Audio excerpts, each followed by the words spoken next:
Okay, I wanted to do this video because there wasn't anybody who successfully changed a third tail brake light. There isn't any video on how to do this. It is a pain in the ass, okay? The first thing you do is you take off the plastic, and it's easy to take off. You just pull it straight, be gentle on it.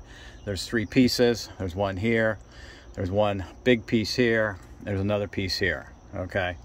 The next thing under here has got these leaves on the outside. So if you look at here, okay, this is actually bolted on by little screw bolts things. Okay, so you take that off. You take this piece off here first. There's just some plastic screw grommets on it.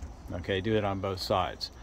The next thing I did is under here, inside of here, there's 5, and you can see one here, of these very tough plastic, we'll call it rivets. Okay, you cannot access them. There's just no way to get at them. Okay, so what I did is I took a 2-inch hole saw, and I guessed where they were, and I drilled one right here. Okay, and I drilled one right here, and you can see now I can get to the back of them.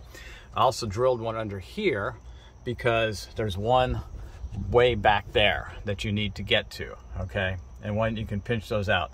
There's 2 more, and I tried to guess where this one is. So this hole is an extra hole, but I was able to take my crowbar, okay, and I was able to get underneath here, okay, and then I was able to get right into it and pull it up and basically break it off.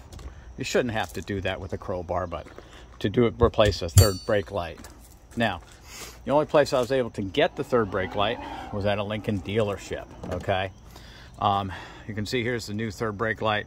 It got ripped off during a car wash. Now, what I did when I put it in was I sanded off these sharp corners. And that looks like where it got caught, because if you go like this, you can feel that it's going to pick up there. So I sanded them down to make sure, hopefully, that doesn't happen again.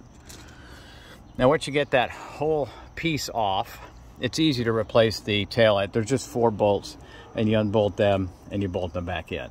Okay. With this one, I couldn't figure out how to get it off there, so I actually ended up unplugging it from here. Okay. You'll have a couple of switches here that you got to unplug. This is actually the third brake light switch, and then your washer switch. Here you go. You can put that back on there. Okay. Now, everything's going to go back together relatively easily. I have my hole saw, my needle nose pliers. This is handy to have. And remember, a 13mm 12-point socket. That's what you want to get for this. Okay?